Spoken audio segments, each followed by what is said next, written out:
में हम देखने वाले हैं भारतीय राज्य व्यवस्था घटना चक्र से। भारत का संवैधानिक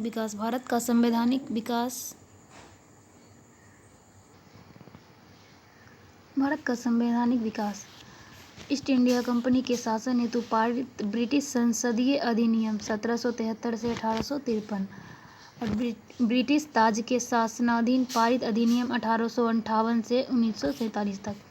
कंपनी के शासन हेतु पारित अधिनियम। ब्रिटिश संसद के 1773 के रेगुलेटिंग एक्ट के द्वारा बंगाल के गवर्नर को बंगाल का गवर्नर जनरल का पद नाम दिया गया एवं उसकी सहायता के लिए एक 4 सदस्यीय कार्यकारी परिषद का गठन किया गया, जिनका कार्यकाल 5 वर्ष का रखा गया।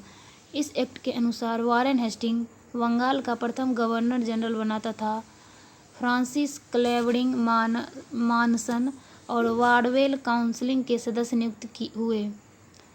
परिषद गवर्नर जनरल को बंगाल में फोर्ट विलियम का प्रेसिडेंसी के सैनिक एवं असैनिक शासन का अधिकार दिया गया तथा इसे प्रमुख मामलों यथा विदेशी नीति में मद्रास और बम्बई की प्रेसिडेंसियों का अधीक्षण भी करना था। इसी एक्ट के तहत कलकत्ता में 1774 ईस्वी में एक उच्चतम न्यायालय की स्थापना की गई, जिसमें एक मुख्य न्यायाधीश और अन्य 3 न्यायाधीश थे। कंपनी के कर्मचारियों पर निजी व्यापार करने और भारतीयों से उपहार लेने पर प्रतिबंध लगाया गया। ईस्ट इंडिया एक्ट 1784 द्वारा कंपनी के राजनीतिक और व्यापारिक कार्यों का पृथक्करण किया गया। इस एक्ट में निदेशक मंडल को कंपनियों के व्यापारिक मामलों के अधीक्षण की अनुमति तो दी गई, परंतु राजनीतिक मामलों के प्रबंधन के लिए नियंत्रण बोर्ड का गठन किया गया। 1786 के अधिनियम के द्वारा बंगाल के गवर्नर जनरल को विशेष परिस्थितियों में अपनी परिषद के निर्णय को निरस्त करने अथवा लागू करने का अधिकार प्रदान किया गया। गवर्नर जनरल को प्रधान सेनापति की शक्तियां भी प्रदान की गई। ये दोनों अधिकार सर्वप्रथम लॉर्ड कॉर्नवालिस ने प्राप्त किए। 1793 के चार्टर एक्ट के अंतर्गत कंपनी के अधिकारों को 20 वर्ष के लिए बढ़ा दिया गया। 1813 के चार्टर एक्ट द्वारा पहली बार भारतीयों की शिक्षा पर प्रति वर्ष 1 लाख रुपये खर्च करने का उपबंध किया गया। कंपनी के भारतीय व्यापार के एकाधिकार को समाप्त कर दिया गया। यद्यपि चीन के साथ तथा चाय के व्यापार पर उसका एकाधिकार बना रहा। 1833 के चार्टर एक्ट के द्वारा बंगाल के गवर्नर जनरल को संपूर्ण भारत का गवर्नर जनरल बना दिया गया। इस चार्टर एक्ट की धारा 87 के अनुसार कोई भी व्यक्ति केवल धर्म, जन्मस्थान, वंश और वर्ण के आधार पर सरकारी सेवा के लिए अयोग्य नहीं समझा जा सकता था। देश की शासन प्रणाली का केंद्रीकरण कर दिया गया। लॉर्ड विलियम बेंटिक भारत का प्रथम गवर्नर जनरल था। कंपनी के समस्त व्यापारिक कार्य समाप्त कर दिए गए तथा भविष्य में उसे केवल राजनीतिक कार्य ही करने थे। गवर्नर जनरल की परिषद में एक कानूनी सदस्य, चौथा सदस्य को सम्मिलित किया गया। सर्वप्रथम मैकाले को कानूनी सदस्य के रूप में शामिल किया गया था। इस एक्ट के तहत परिषद गवर्नर जनरल को पूरे भारत के लिए कानून बनाने का अधिकार प्रदान किया गया। इसी एक्ट में नियुक्तियों के लिए योग्यता संबंधी मानदंड अपमानकर भेदभाव को समाप्त कर दिया गया। 1853 के चार्टर एक्ट के द्वारा विधायी शक्तियों को कार्यपालिका शक्ति से पृथक करने की व्यवस्था की गई। विधि निर्माण हेतु भारतीय विधान परिषद की स्थापना की गई। सिविल सेवकों की भर्ती एवं चयन हेतु खुली प्रतियोगिता का शुभारंभ किया गया। अब देखेंगे हम लोग प्रश्न कोश। क्वेश्चन नंबर 1 में क्या कहते हैं, निम्नलिखित में से किस अधिनियम में कलकत्ता में सर्वोच्च न्यायालय की स्थापना का प्रावधान किया गया? तो रेगुलेटिंग एक्ट 1773 में प्रावधान किया गया और 1774 में कलकत्ता में एक उच्चतम न्यायालय का गठन किया गया। 1773 के रेगुलेटिंग एक्ट में कोलकाता में सर्वोच्च न्यायालय की स्थापना का प्रावधान किया गया था, जिसकी स्थापना 1774 में की गई। सर एलिजा इम्पे इसके प्रथम मुख्य न्यायाधीश थे और 3 अन्य न्यायाधीश थे। सर्वोच्च न्यायालय की स्थापना के संबंध में निम्नलिखित में से कौन सा कथन सही है? कलकत्ता में सर्वोच्च न्यायालय की स्थापना 1773 के रेगुलेटिंग एक्ट के द्वारा की गई। ये बात बिल्कुल सही है। लेमेंटियर इस न्यायालय के प्रथम मुख्य न्यायाधीश थे? नहीं, लॉर्ड इम्पे इस न्यायालय के प्रथम मुख्य न्यायाधीश थे। इसका आंसर हो जाएगा केवल 1 सही है। सूची 1 सूची 2 को सम्मिलित कीजिए तथा सूचियों के नीचे दिए गए कूट से सही उत्तर का चयन कीजिए।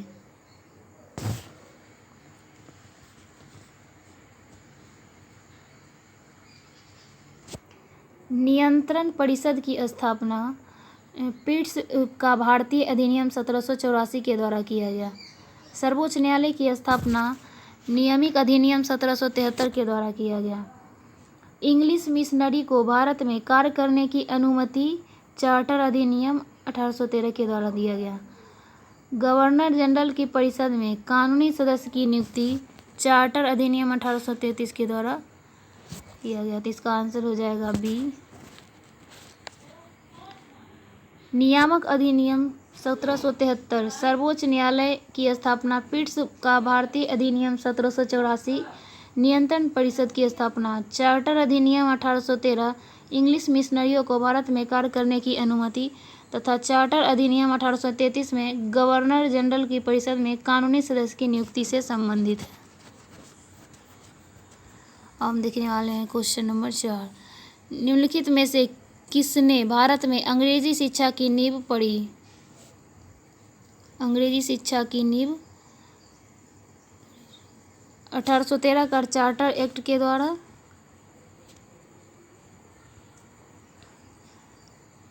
सही भी सही है। General committee of public instruction 1823 इसके द्वारा भी, और प्राच्यविद एवं आंग्लविद विवाद द्वारा, तीनों सही है। ईस्ट इंडिया कंपनी के ओरिएंटल शिक्षा की प्रचलित प्रणाली को हतोत्साहित करने तथा पश्चिमी शिक्षा और अंग्रेजी भाषा को बढ़ावा दिया गया। 1813 के चार्टर अधिनियम में भारत में शिक्षा के प्रसार के लिए प्रतिवर्ष 1 लाख रुपये खर्च करने के लिए प्रावधान को अपनाया गया।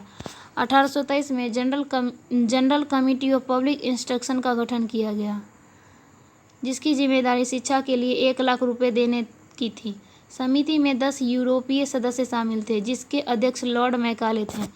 इसके बाद governor general Lord William Cavendish waiting 1828 से 1835 के शासनकाल में 7 मार्च 1835 को लॉर्ड मैकाले के प्रस्ताव को स्वीकृत कर भारत में अंग्रेजी शिक्षा को उच्च शिक्षा का माध्यम मान लिया गया। भारत में आंग्ल शिक्षा के समर्थकों के नेता ट्रेवेलियन थे, जबकि एच.टी. प्रिंसेप प्राचार्य शिक्षा के समर्थक थे।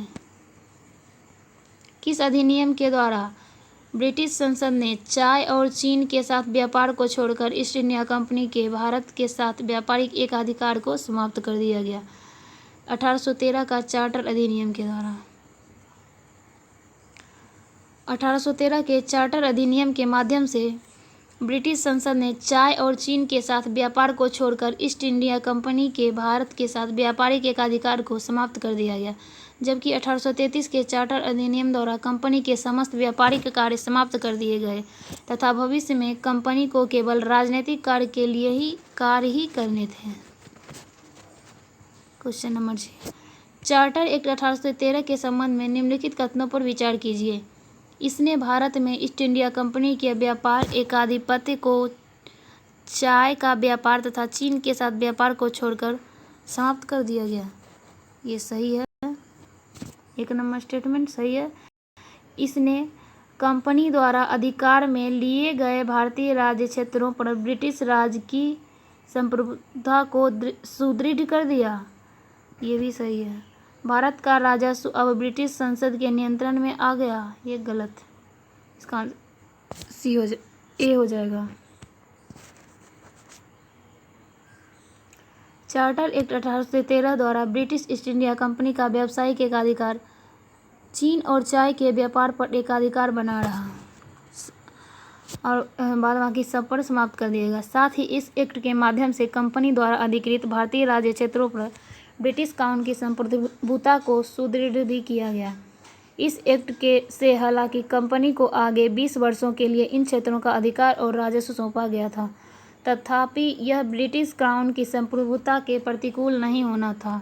इस प्रकार प्रश्नगत कथन 1 और 2 सही है, परंतु 3 सही नहीं है, क्योंकि भारत का राजस्व 1858 के ईस्वी के अधिनियम द्वारा ब्रिटिश संसद के सीधे नियंत्रण में लाया गया, जब ब्रिटिश कैबिनेट मंत्री के अधीन सेक्रेटरी ऑफ स्टेट का पद बना तथा विशेषकर राजस्व प्रशासन में उसकी सहायता के लिए काउंसिल ऑफ इंडिया का गठन किया गया।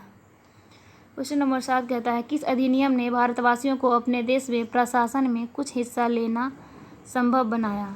Charter act 1833। चार्टर एक्ट 1833 की धाराओं में सबसे महत्वपूर्ण धारा संख्या 87 थी, जिसमें यह कहा गया कि किसी भी भारतीय अथवा क्राउन की देशज प्रथा को अपने धर्म, जन्मस्थान, वंशानुगत वर्ण अथवा इनमें से किसी एक कारणवश कंपनी के अधीन पद अथवा सेवा के अयोग्य नहीं माना जाएगा। कालांतर में राजनीतिक आंदोलन में 1833 एक्ट की यह धारा प्रशासन में भागीदारी हेतु मुख्य आधार बनी रही।